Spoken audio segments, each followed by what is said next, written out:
Hello dear students, welcome to the soft key. आजकेर এই লেকচারে আমরা শিখব হাইপার কনজুগেশন অ্যাপ্লিকেশন সম্বন্ধে। তো খুব গুরুত্বপূর্ণ একটা লেকচার, অবশ্যই তোমরা মন দিয়ে শেষ অবধি দেখতে থাকবে। কম্পিটিটিভ এক্সাম এবং বোর্ডের জন্য সমান গুরুত্বপূর্ণ। যারা নিট দেবে, জেই দেবে, তাদেরকে বলে রাখি তোমরাও কিন্তু ভালো করে এই সব জিনিসগুলো ফলো করবে এবং ভালো করে বুঝবে এবং তার সঙ্গে সঙ্গে শর্ট নোট বানাতে থাকবে। তোমাদের প্রত্যেককে বলবো তোমরা যখনই এই লেকচারগুলো দেখবে সবসময়ের জন্য শর্ট নোট বানানোর চেষ্টা করবে, কারণ এগুলো পরে যখন তোমরা কম্পিটিটিভ এক্সাম দেবে এগুলো তোমাদের খুবই কাজে দেবে। সো ভিডিও কেমন লাগলো নিচে কমেন্ট বক্সে কমেন্ট করে জানাবে, আর ভালো লাগলে অবশ্যই একটা লাইক করে দেবে। So do hit the like button and enjoy the lecture.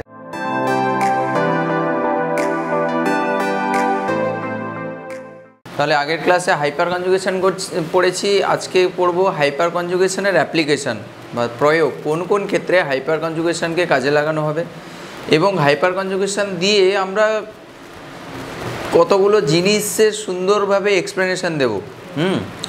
Hyper কনজুগেশনকে কাজে লাগিয়ে আমরা স্টেবিলিটি এক্সপ্লেন করতে পারবো। স্টেবিলিটি মানে স্থায়িত্ব বিচার করতে পারবো। তারপরে স্থায়িত্ব মানে অ্যালকিনের স্থায়িত্ব হতে পারে, কার্বোক্যাটায়নের স্থায়িত্ব, মুক্তমূলকের স্থায়িত্ব, এগুলো আমরা সুন্দর করে এক্সপ্লেন করতে পারবো। এবং আরও অনেক ক্ষেত্রে আমরা অ্যাপ্লাই করব এই হাইপার কনজুগেশনকে এবং ওই সব ক্ষেত্রে সুন্দর করে আমরা এক্সপ্লেনেশানও দিতে পারবো যে অ্যাকচুয়ালি হাইপার কনজুগেশন দিয়ে ওগুলোকে আমরা সুন্দর করে ওর যে অর্ডারগুলো আমরা ঠিকঠাক করে জাজ করতে পারছি। ঠিক আছে, তো আমরা আজকে তাহলে কি পড়বো? Hyper কনজুগেশনের application. ফার্স্ট হচ্ছে অ্যাপ্লিকেশনের ফার্স্ট পোর্শন হচ্ছে বা ফার্স্ট পয়েন্ট হচ্ছে, আমি বইয়ের মতো করে পড়াচ্ছি, বইতে যেরকম সিরিয়ালে রয়েছে সেরকম পড়াচ্ছি। তো ফার্স্ট অ্যাপ্লিকেশান হচ্ছে অ্যালকিনের স্থায়িত্ব। অ্যালকিনের স্থায়িত্ব বাবু আমরা সুন্দর করে এক্সপ্লেন করতে পারি হাইপার কনজুগেশনের মাধ্যমে। ঠিক আছে, যখনই তোমাদের একটা কথা বলি, যখনই তোমাদের অ্যালকিনের স্থায়িত্বের প্রসঙ্গ আসবে, অ্যালকিন মানে যেখানে ডবল বন্ড রয়েছে কি, তাহলে যখনই অ্যালকিনের প্রসঙ্গ আসবে না, সবসময়ের জন্য ফার্স্ট মাথায় নিয়ে আসবে যে হাইপার কনজুগেশন কটা হচ্ছে বা হবে কি হবে না। তাহলে তোমাদের আগে শিখিয়েছি যে স্টেবিলিটি ডিপেন্ড করে হাইপার কনজুগেশন স্ট্রাকচারের উপর। যত হাইপার কনজুগেশন স্ট্রাকচার আমরা বেশি পাবো, এই সিএস যেটাকে বলা হয়েছিল, যত হাইপার কনজুগেশন গঠন পাবো তত হচ্ছে অ্যালকিনটা বেশি স্থায়িত্ব লাভ করবে, তাই না? তো আমরা এবার মলিকুলের যখন আমরা কম্পেয়ার করব কোনো অ্যালকিনগুলোকে, যখন অ্যালকিনগুলোকে আমরা কম্পেয়ার করব, তখন আমরা বেসিক্যালি দেখব যে ওখানে হাইপার কনজুগেশন কার কোটা হচ্ছে। যে ক্ষেত্রে হচ্ছে হাইপার কনজুগেশন বেশি হবে সেক্ষেত্রে বলবো যে অ্যালকিনটা বেশি স্থায়িত্ব হবে। Very simple. তাহলে এখানে দুটো কম্পাউন্ড এক্সাম্পলের জন্য আমরা তুলে নিয়েছি বইয়ের এই এক্সাম্পল, তোমাদের বুঝতে সুবিধা হবে, বইয়ের সঙ্গে কানেক্ট করতে পারবে বলে আমি ইচ্ছে করে এইসব এক্সাম্পলগুলো নিয়েছি, না হলে আমি ডিফারেন্ট এক্সাম্পল তুলতে পারতাম।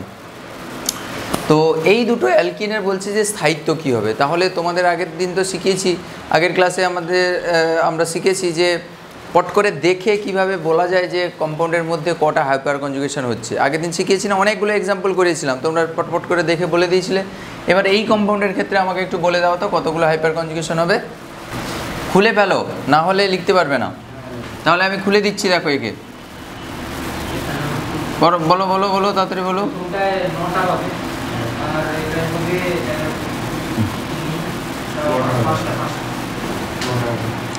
9টা 5টা সবাই বলছো এটা, দেখি তো আমি কি হচ্ছে।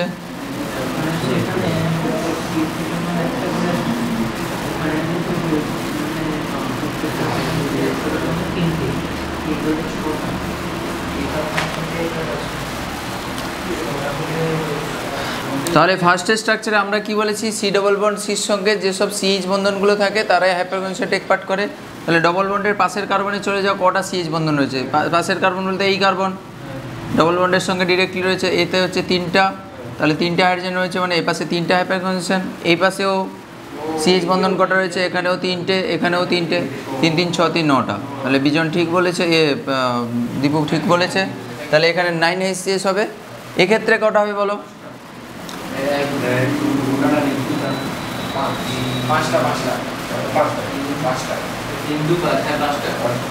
অরিন্দ 5টা না? ডবল বন্ড, এইগুলো এই হাইড্রোজেন ধরবে না, এর পাশের কার্বনে আমাকে বলেছি ডবল বন্ডের সঙ্গে অ্যাটাচ কার্বন এইটা আর এইটা, এর হচ্ছে 3টে আর এর হচ্ছে 2টো, তাহলে টোটাল 5টা হাইপার কনজুগেশন হবে 5HCS। এই তো হয়ে গেল। তাহলে এখানে 9HCS, এখানে হচ্ছে 5HCS, তাই এখানে হাইপার কনজুগেশন স্ট্রাকচারের সংখ্যা বেশি, তাই হচ্ছে এই অ্যালকিনের স্টেবিলিটি তত বেশি হবে। এটা কেন অ্যাকচুয়ালি স্টেবিলিটি হয়, এ তো রেজোনেন্সেরই মতো, তাই না? এখানেও ওই বন্ধন CH বন্ধনগুলো ব্রেকিং করে কি রেজোনেন্সের মতো হবে, এই বন্ধন এখানে চলে আসবে। তাহলে যত বেশি স্ট্রাকচার পাবো তত হচ্ছে সিস্টেম থেকে এনার্জি তত বেশি রিলিজ করবে, মানে সিস্টেমটা স্টেবিলিটি পাবে, তাই না? এখানে এই প্রসঙ্গে একটা কথা বলি, আর একটা অ্যাপ্লিকেশান এখানে বলে রাখি, খুব ইম্পর্টেন্ট একটা অ্যাসপেক্ট, কখনো ভুলবে না, ঠিক আছে? কম্পিটিটিভ এক্সামের জন্য খুব ইম্পর্টেন্ট। বলে যে 3-4টা অ্যালকিন দিয়ে দেবে, মন দিয়ে শুনবে, 3-4টা অ্যালকিন দিয়ে দেবে, দিয়ে বলবে arrange the order of the heat of hydrogenation of the following alkenes. মানে যে নিচের যে অ্যালকিনগুলো লেখা থাকবে বলবে যে ওদের হিট অফ হাইড্রোজিনেশন বা হাইড্রোজিনেশন তাপ, তার ক্রম সাজাও।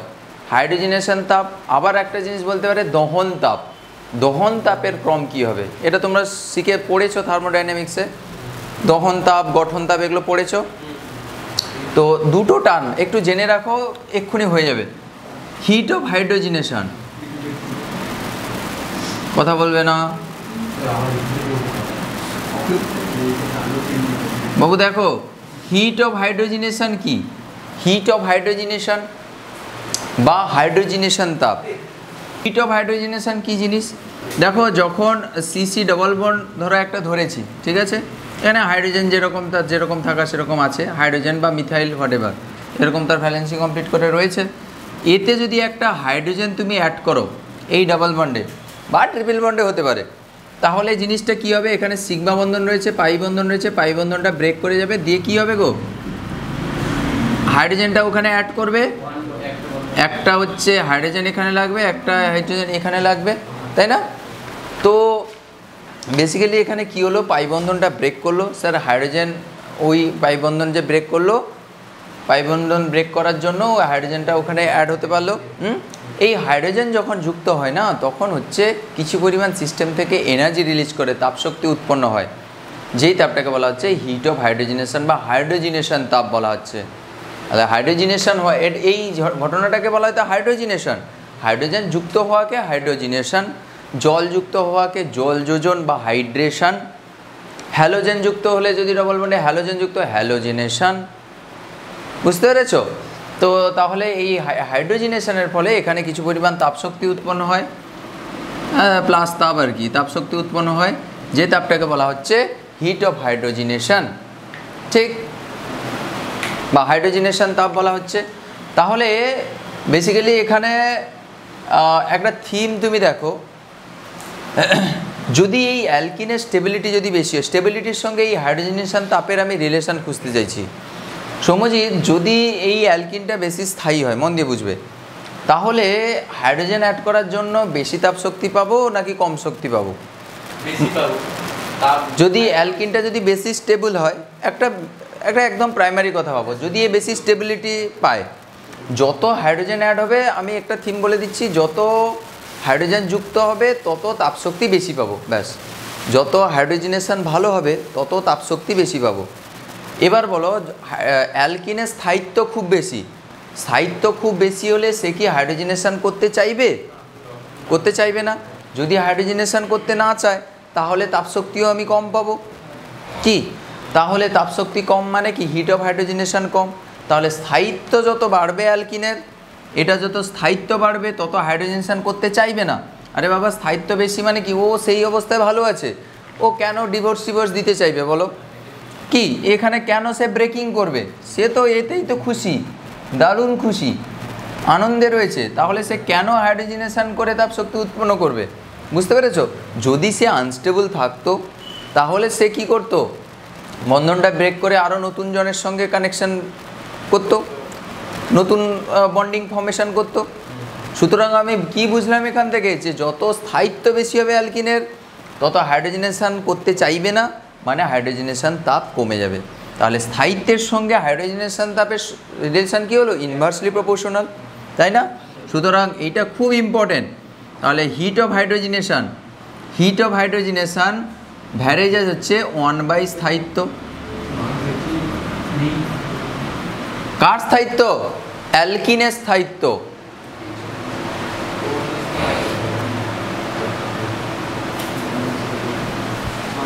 এটা কার স্থায়িত্ব গো? এটা অ্যালকিনের স্থায়িত্ব।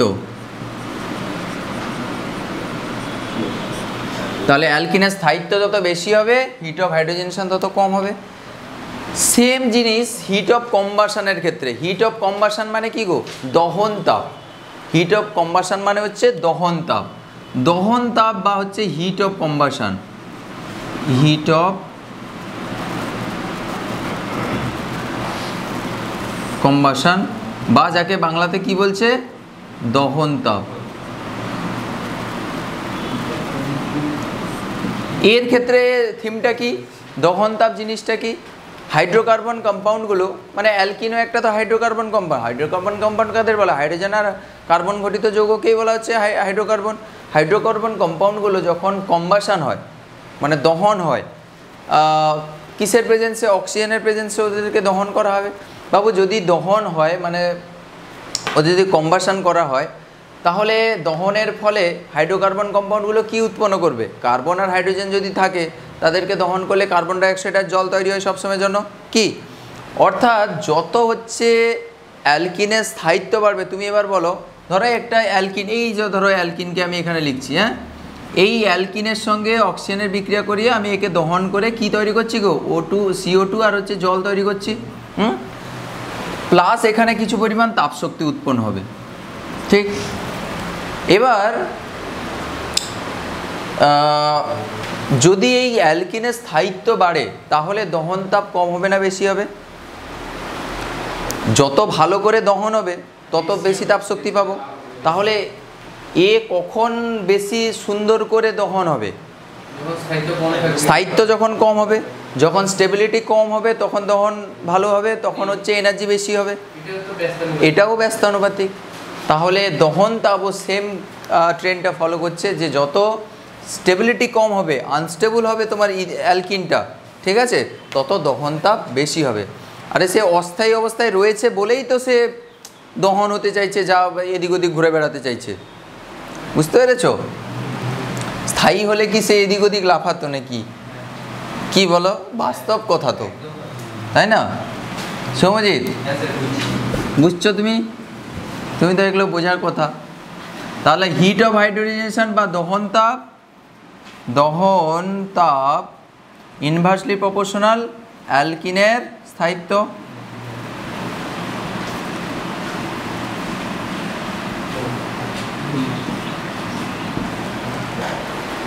ঠিক আছে না? এই জিনিসটা বুঝে গেছি আমরা। তাহলে এবার তোমরা বলো, যদি এই দুটো কম্পাউন্ডের মধ্যে তোমাকে hit of hydrogenation heat of combustion যদি কম্পেয়ার করতে বলে, অরিন্দ বলো যে কোন ক্ষেত্রে হিট অফ হাইড্রোজেনেশন বেশি হবে? Heat of hydrogenation.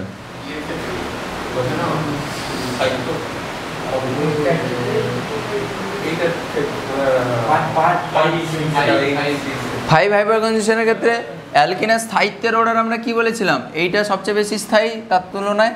তাহলে স্থায়িত্ব এর কম মানে heat of hydrogenation as well as heat of কম্বাশনের বেশি হবে দেন এইটা, তাই না? স্থায়িত্বের উল্টোটা তো, স্থায়িত্ব যত বেশি হবে কমে যাবে সেটা। এটা এখান থেকে সুন্দর করে এক্সপ্লেন করবে, খুব ইম্পর্টেন্ট এটা, ঠিক আছে? ওকে, নেক্সট হচ্ছে কার্বোক্যাটায়ন এবং কার্বোক্যাটায়ন এবং হচ্ছে মুক্তমূলকের স্থায়িত্ব হাইপার কনজুগেশন দিয়ে ব্যাখ্যা করা যায়। কিভাবে দেখো, খুব সুন্দর, পরেও এইটার সঙ্গে ডিল করবে। তো কার্বোক্যাটায়নের স্থায়িত্ব আমরা হাইপার কনজুগেশন দিয়ে কিভাবে এক্সপ্লেন করব? খুব সহজ ব্যাপার স্যার। যত হচ্ছে কার্বোক্যাটায়নের বেশি সংখ্যক হাইপার কনজুগেশন স্ট্রাকচার আমরা আঁকতে পারবো, তত হচ্ছে তার স্টেবিলিটি তত বেশি হবে। কি গো?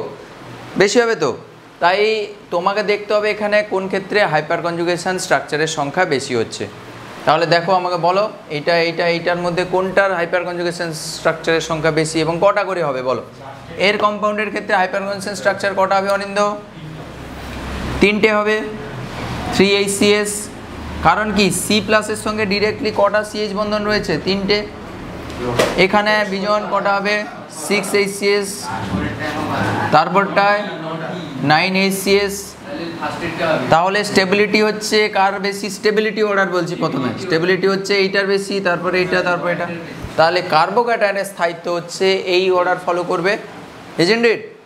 তাহলে আচ্ছা, ডিগ্রি দিয়ে যদি বলি এই কার্বোক্যাটায়নটা আচ্ছা কার্বোক্যাটায়ন মানে জানো তো, কার্বনের ওপরে পজিটিভ চার্জ থাকলে যে স্পিসিস তৈরি হয় সেটা কার্বোক্যাটায়ন বলে।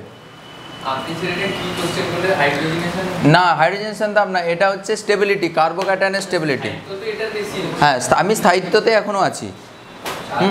না আর কিছু বলিনি। তাহলে এবার বলো ডিগ্রি, কত ডিগ্রি কার্বোক্যাটায়ন এটা? কোনটা কত ডিগ্রি? 1 ডিগ্রি। এটা 1 ডিগ্রি, সি প্লাস একটা কার্বনের সঙ্গে যুক্ত রয়েছে, তাই 1 ডিগ্রি ক্যাটায়ন। ঠিক আছে, 1 ডিগ্রি ক্যাটায়ন কার্বোক্যাটায়ন আর কি। এটা হচ্ছে 2 ডিগ্রি ক্যাটায়ন, এটা হচ্ছে 3 ডিগ্রি ক্যাটায়ন, মানে কার্বোক্যাটায়ন আর কি এগুলো। তাহলে স্টেবিলিটি অর্ডার আমি তাহলে কি পেলাম গো? Stability order. তাহলে কার্বোক্যাটায়নের ক্ষেত্রে এটা খেয়াল রাখবে, কার্বোক্যাটায়নের ক্ষেত্রে হচ্ছে 3 ডিগ্রি গ্রেটার দেন হচ্ছে 2 ডিগ্রি গ্রেটার দেন হচ্ছে 1 ডিগ্রি, এটা হচ্ছে স্টেবিলিটি অর্ডার কার্বোক্যাটায়নের ক্ষেত্রে, তাই না? এটা কার্বোক্যাটায়নের স্টেবিলিটি অর্ডার, খুব সহজ জিনিস। ঠিক হয়েছে। এবার হচ্ছে যদি মুক্তমূলকের স্থায়িত্ব আমরা ব্যাখ্যা করতে চাই, জাস্ট এখানে কার্বোক্যাটায়নের জায়গায় মুক্তমূলকের লিখে দেবো।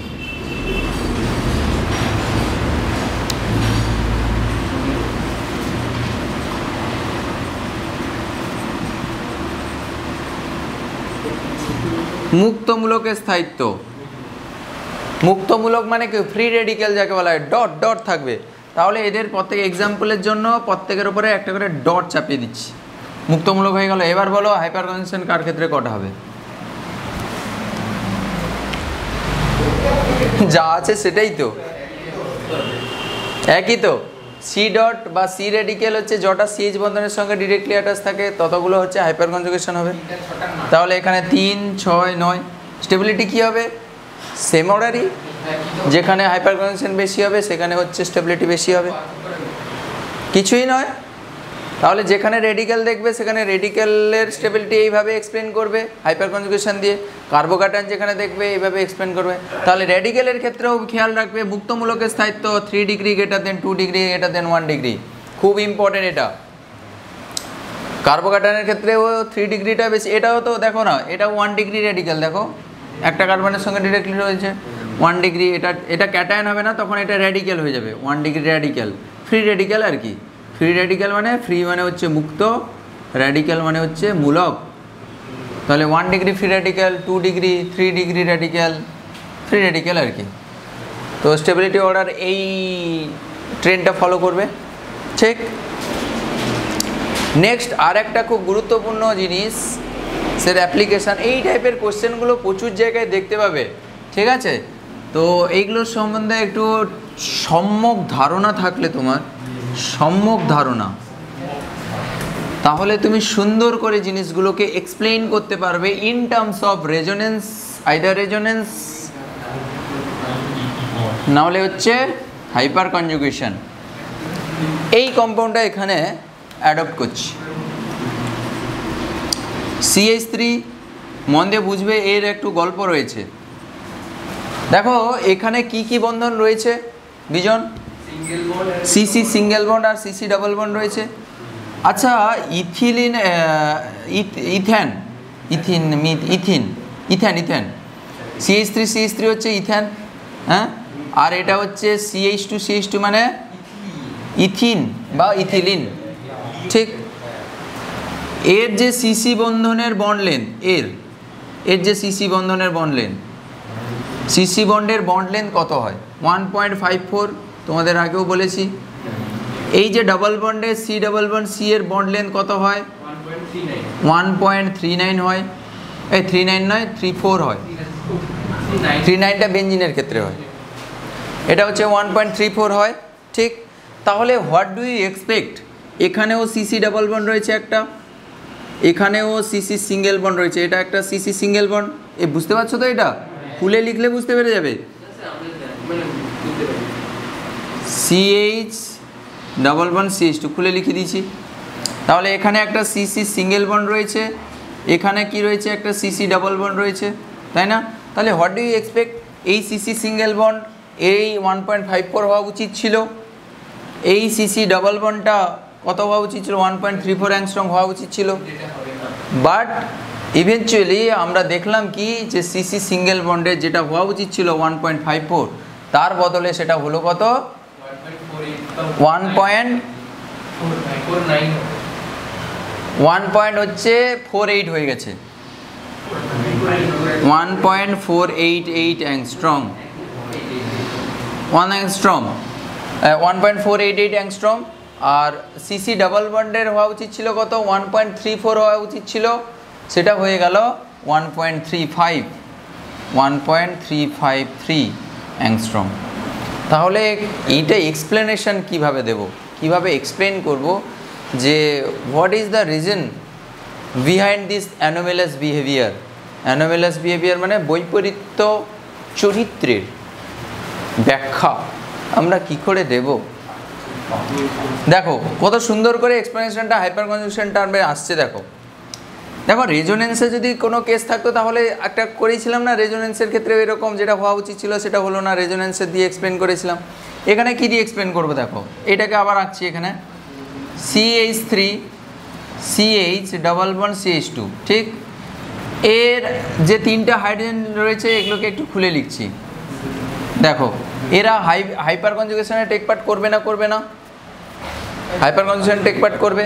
তাহলে একটা হাইপার কনজুগেশন আঁকছি, আমি তো আগের দিন শিখিয়েছি কীভাবে আঁকা হবে, তাই ডিরেক্টলি আঁকছি। এরকম করে হলো, এটা এরকম করে গেলো। তাহলে CH H এইচ প্লাসটা এইসব জায়গায় থাকবে, আর এটা সিঙ্গেল ছিল ডবল বন্ড হয়ে যাবে, CH2 মাইনাস হয়ে গেল, ঠিক না? তাহলে সিমিলার ফ্যাশনে এও সেরকম করবে, এই পাশটাও করবে, এরকম করে ডবল বন্ড ফর্মেশন করতে পারে।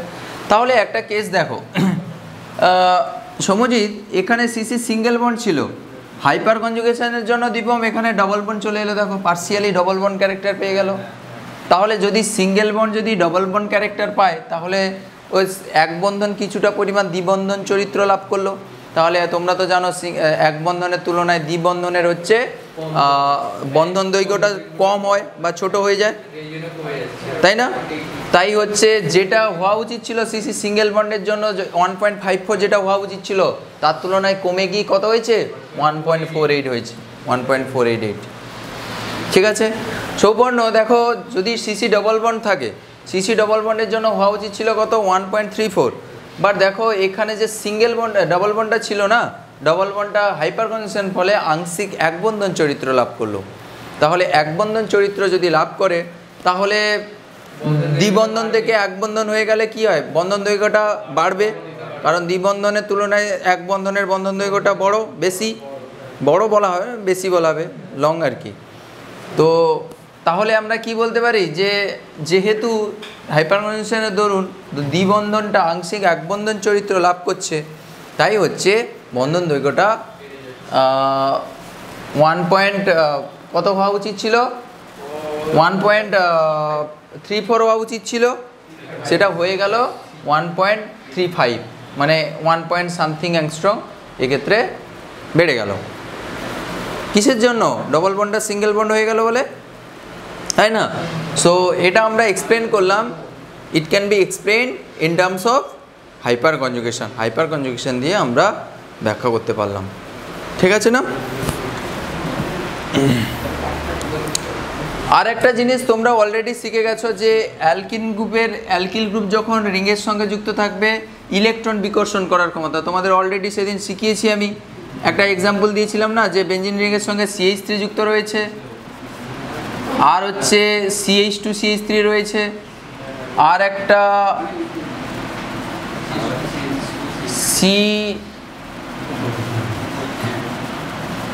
CH3 এরকম যুক্ত রয়েছে, আর একটা হচ্ছে 3টে মিথাইল রয়েছে, 1 2 3, ঠিক এরকম সিস্টেম রয়েছে। বলছে কোন ক্ষেত্রে ইলেকট্রন বিকর্ষণ ক্ষমতা বেশি, অ্যালকিল গ্রুপের, হ্যাঁ অ্যালকিল গ্রুপের ইলেকট্রন বিকর্ষণ ক্ষমতা। তাহলে যে অ্যালকিল গ্রুপ হচ্ছে বেশি পরিমাণ ইলেকট্রন এখানে পুশ করতে পারবে তার ক্ষেত্রে ইলেকট্রন বিকর্ষণ করার ক্ষমতা বেশি। কেন বলো তো, এখানে এমনিতে পাই ইলেকট্রন রয়েছে, 3টা পাই বন্ধনের জন্য পাই ইলেকট্রন রয়েছে, আরও যদি অ্যালকিল গ্রুপগুলো ইলেকট্রন ডোনেট করে তাহলে কি হবে, পাই ইলেকট্রনের বিকর্ষণ ক্ষমতা বেশি হবে। তাহলে কোন ক্ষেত্রে বেশি করে ডোনেট করবে, তুমি প্লাস আই এফেক্ট দিয়ে সাজালে উল্টো উত্তর হয়ে যাবে। আগের দিন আমি করিয়েছিলাম, যদি প্লাস আই দেখো তাহলে 3 জন ডোনেট করছে, তাহলে তুমি বলবে যে এর ক্ষেত্রে সবচেয়ে বেশি, বাট এটাকে তোমাকে এক্সপ্লেন করতে হবে হাইপার কনজুগেশন দিয়ে। এর ক্ষেত্রে কটা হাইপার কনজুগেশন হচ্ছে? C double bond C directly CH বন্ধনের সঙ্গে যুক্ত রয়েছে। কটা সিএইচ বন্ধন? 3টের সঙ্গে যুক্ত রয়েছে, তাই এখানে 3HCH হয়। এখানে 2টো হাইপার কনজুগেশন হয়, এখানে একটা একটাই সিএইচ বন্ধন ডিরেক্টলি সিসি বন্ধনের সঙ্গে যুক্ত রয়েছে, তাই না? এই যে সিসি বন্ধন ডিরেক্টলি সিএইচ বন্ধনের সঙ্গে, একটা মাত্র সিএইচ বন্ধনের সঙ্গে যুক্ত রয়েছে, এখানে একটা, এখানে নো HCS। তাই হাইপার কনজুগেশন যেহেতু এখানে হচ্ছে বেশি, তাই এখানে হচ্ছে স্থায়িত্ব বেশি হবে, আর ইলেকট্রন বিকর্ষণ ক্ষমতাও তত বেশি হবে। মানে এই রিংয়ে বেশি পরিমাণ হাইপার কনজুগেশনের মাধ্যমে ইলেকট্রন বেশি ডোনেট করতে পারবে, এ সবচেয়ে কম ডোনেট করবে। রিয়াকশান যখন করানো হবে, অ্যারোমেটিকের রিয়াকশানগুলো, বেঞ্জিনের যে রিয়াকশানগুলো যখন আমরা পড়বো, তখন কিন্তু এই কনসেপ্টটাকে আমরা কাজে লাগাবো। বুঝতে পেরেছো? তো খুব ইম্পর্ট্যান্ট। আর একটা ছোট্ট টপিক, সেটা হচ্ছে যে স্টেরিক হিন্ড্রেন্স বা স্টেরিক স্ট্রেন, বাংলাতে যাকে বলা হয় স্থানাভাবজনিত বাধা বা পীড়ন। এই বাংলা টার্মটা জেনারেলি ইউজ করবে না তোমরা, স্টেরিক হিন্ড্রেন্সই সবসময় বলতে থাকবে, ঠিক আছে? স্টেরিক বাংলাতেও তুমি লিখে দিতে পারো স্টেরিক হিন্ড্রেন্স, ঠিক আছে? তো জিনিসটা কি, একটু একদম বেসিক জিনিস, ছোট্ট জিনিস, বাট এর অ্যাপ্লিকেশান খুব বেশি রয়েছে, ঠিক আছে? এর অ্যাপ্লিকেশান তুমি অনেক জায়গায় রিয়াকশান যখন পড়বে, রিয়াকশান মেকানিজমে দেখতে পাবে। তো জিনিসটা কি অ্যাকচুয়ালি দেখো, সহজ কথায় যদি আমি বলি যে তোমার এইখানে এই রুমটায় কত স্পেস, কতজন ম্যাক্সিমাম থাকতে পারে, ভালো করে থাকতে পারবে? এখানে ধরো 20 জন ঠিকঠাক, 30 জন ধরো ভালো করে ঠিকঠাক থাকতে পারবে। আমি যদি এখানে 100 জনকে ঢুকিয়ে দিই, কী হবে? প্রচুর ধাক্কাধাক্কি হবে না? প্রচুর ধাক্কাধাক্কি হবে, কলিশন করবে, তার পেটের ভেতরে ঢুকে যাবে, সে তার মাথার উপরে উঠে যাবে, হ্যাঁ? মানে বেসিক্যালি কি বলছিস, কে ফ্যানে ঝুলে পড়বে, কি কে কার ঘাড়ে উঠে পড়বে, তাই না? ঘাড়ে টাড়ে উঠে পড়বে। তো মানে কি হচ্ছে বেসিক্যালি, ওরা হচ্ছে যতটা জায়গা থাকার জন্য যতটা জায়গা দরকার, ততটা পরিমাণ তাদেরকে জায়গা দেওয়া হচ্ছে না, তাই না? অর্থাৎ তারা ওই জায়গাটা না পেয়ে আনস্টেবল হয়ে যাচ্ছে। তারা কি আর স্থায়ীভাবে থাকতে পারবে নাকি? আনস্টেবল হয়ে যাচ্ছে, রিপালসান ওখানে, মানে কি বলবো, যে ওরা হচ্ছে যে দূরত্ব মেনটেন করে থাকা উচিত ছিল, ওই দূরত্বটা পাচ্ছে না, ওই স্পেসটা পাচ্ছে না, স্পেসের অভাব হচ্ছে, স্পেস বা স্থানাভাব ঘটছে, স্পেসের অভাব বা স্থানের অভাব ঘটছে, তার জন্য ওখানে স্ট্রেন তৈরি হচ্ছে, ঠিক আছে? এই যে ঘটনাটা, এটা হচ্ছে স্টেরিক স্ট্রেন বা স্থানাভাবজনিত পীড়ন বলা হচ্ছে, স্টেরিক হিন্ড্রেন্স বলা হচ্ছে। মলিকুলের ক্ষেত্রে কি হবে? অর্গানিক কম্পাউন্ডে তুমি দেখতে পাবে, অর্গানিক হোক ইনঅর্গানিকের ক্ষেত্রেও হতে পারে। তো অণুর মধ্যে কখনো কখনো কি হয়, যে পরমাণুগুলো থাকে বা হচ্ছে যে গ্রুপগুলো থাকে, ওই গ্রুপগুলো থাকার জন্য যতটা স্পেস দরকার, যতটা স্পেস থাকা উচিত, ততটা পরিমাণ যদি ওই অণুটার মধ্যে যে পরমাণুগুলো, তারা যদি ওই পরিমাণ স্পেস না পায়, তাহলে কি হয়? মানে আমি বলতে পারি তাদের মধ্যে যে দূরত্ব, নিউক্লিয়ার যে দূরত্ব মেনটেন করা উচিত ছিল, কি সেটা যদি মেনটেন না করতে পারে, যদি কেমিস্ট্রি টার্মে বলি যে ভ্যান্ডারওয়াল রেডিয়াস মেনটেন করা যেটা উচিত ছিল, ভ্যান্ডারওয়ালস দূরত্ব যেটা মেনটেন করা উচিত ছিল, পরে এগুলো পড়বে, তো অ্যাটমিক স্ট্রাকচারে এগুলো পড়ানো হয়েছিল যে ভ্যান্ডারওয়ালস দূরত্বটা অ্যাকচুয়ালি কি। দুটো সিস্টেমের মধ্যে, দুটো অণুর মধ্যে যে মধ্যবর্তী দূরত্ব যেটা হওয়া উচিত, ওই দূরত্বটা যদি মেনটেন না করে, তখন বলবো যে ভ্যান্ডারওয়াল দূরত্ব মেনটেন করছে না। জাস্ট এইটা জেনে রাখো। তাহলে যতটা দূরত্ব দেওয়া উচিত ছিল, ততটা দূরত্ব যদি তারা মেনটেন না করে, আরও যদি কাছাকাছি ঢুকে যায়, তাহলে তাদের মধ্যে কি হবে? ওই পরমাণুগুলোর মধ্যে কি কি থাকে গো? পরমাণুর মধ্যে ইলেকট্রন থাকে বাইরের কক্ষে, আর মাঝখানে নিউক্লিয়াসে পজিটিভ চার্জ থাকে, বাইরের কক্ষে ইলেকট্রন থাকে যার নেগেটিভ চার্জ, আর মাঝখানে হচ্ছে নিউক্লিয়াস থাকে যার হচ্ছে পজিটিভ চার্জ। তাহলে যদি পরমাণু যদি দুটো যদি কাছাকাছি খুব চলে আসে, খুব কাছে, এখানে যে কাছে ছিল এখানে যদি আরও কাছে চলে আসে, এইটা তার দূরত্ব থাকা উচিত ছিল পরমাণু বা গ্রুপের। আরও যদি কাছে যদি চলে আসে, তাহলে এর যে নিউক্লিয়াসের পজিটিভ চার্জ আর বাইরের যে ইলেকট্রন, এদের মধ্যে বিকর্ষণ বল প্রায়োরিটি পাবে। তাহলে যত বিকর্ষণ হবে কি হবে? ওই অণুটা তত আনস্টেবল হয়ে যাবে, স্থায়িত্ব হারাবে, তাই না? এই যে ঘটনাটা অণুর ক্ষেত্রে যদি কখনো যদি এইরকম ঘটনাটা অ্যারাইজ করে, তখন তাকে বলা হবে স্টেরিক স্ট্রেন বা হচ্ছে স্টেরিক হিন্ড্রেন্স। বুঝতে পেরেছো? ফর এক্সাম্পল, একটা এক্সাম্পল দেখালে তোমরা সুন্দর করে জিনিসটা বুঝতে পারবে। দেখো, এই এক্সাম্পলটা হলেই হয়ে যাবে। বিউটিন, টু বিউটিন, এটা হচ্ছে টু বিউটিনের সংকেত, ঠিক আছে। তাকে দুটো উপায়ে লেখা যায়, একটা হচ্ছে সিস টু বিউটিন আর একটা হচ্ছে ট্রান্স টু বিউটিন। তোমরা জানো এটা সিস ট্রান্স কাকে বলে। ডবল বন্ডের একই দিকে যদি ধরো মিথাইল ধরো রয়েছে, সাপোজ মিথাইল যদি একই দিকে থাকে তখন হচ্ছে সেটা হচ্ছে সিস, এটা হচ্ছে সিস কম্পাউন্ড, যাকে আমি এখানে লিখেছি। এখানে একটু স্ট্রাকচারটা ভুল লেখা হয়ে গেছে, তাহলে দুদিকে দুটো হচ্ছে তোমার মিথাইল থাকবে আর একদিকে হচ্ছে তোমার হাইড্রোজেনগুলো থাকবে, ঠিক। এটা হলো সিস কম্পাউন্ড, ঠিক না?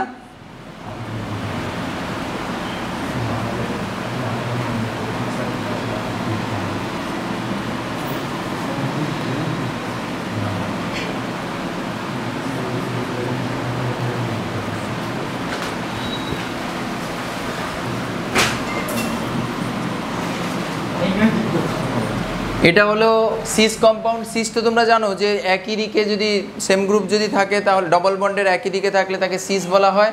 আর যদি উল্টো দিকে থাকে, উল্টো দিকে বলতে এই রকম যদি হয়, মিথাইল দুটো হচ্ছে উল্টো দিকে রয়েছে, মিথাইল হাইড্রোজেন, তাহলে একে কি বলা হবে? ট্রান্স টু বিউটিন বা ট্রান্স কম্পাউন্ড বলা হবে।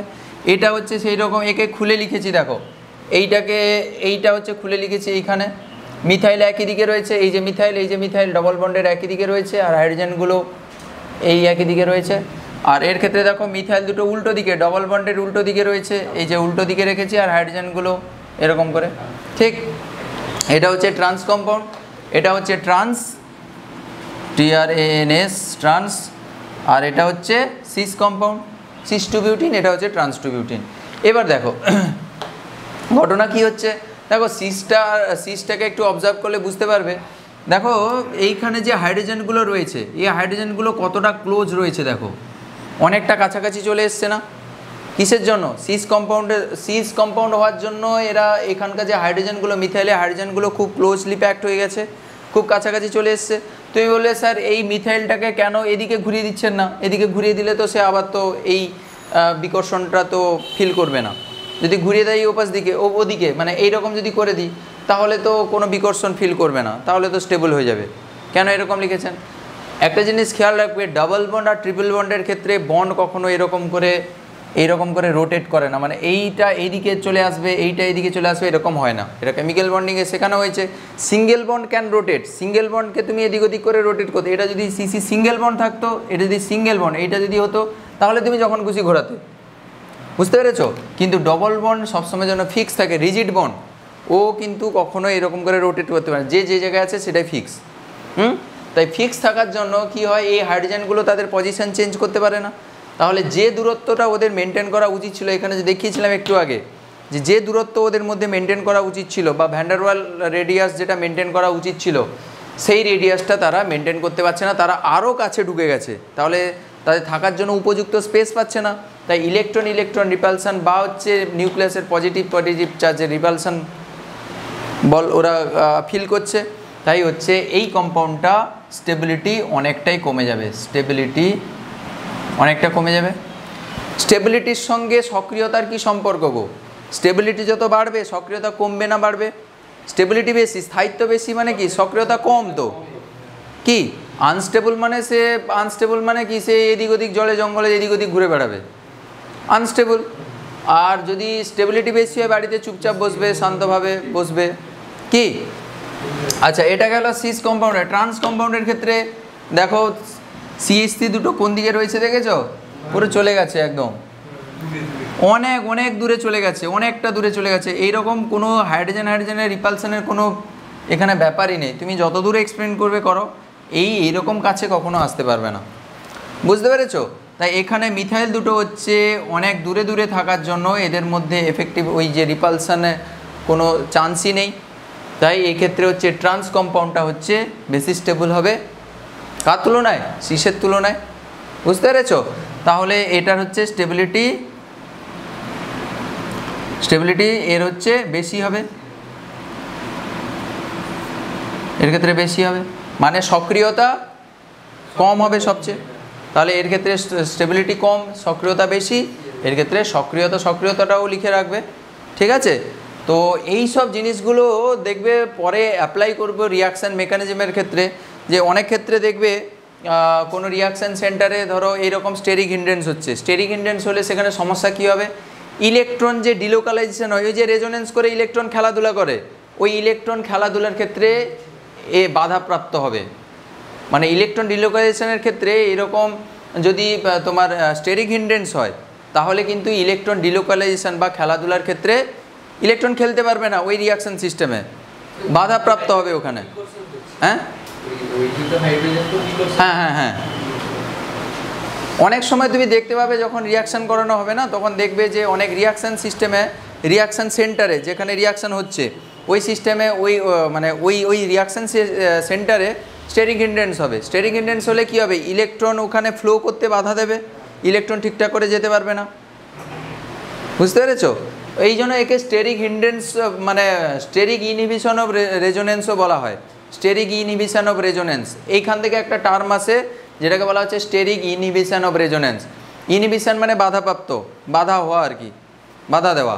স্টেরিক ইনহিবিশন অফ রেজোনেন্স, রেজোনেন্সে বাধাপ্রাপ্ত হবে কিসের দরুন, রেজোনেন্সের দরুন, না সরি, স্টেরিক হিন্ড্রেন্সের জন্য রেজোনেন্সে বাধাপ্রাপ্ত হবে।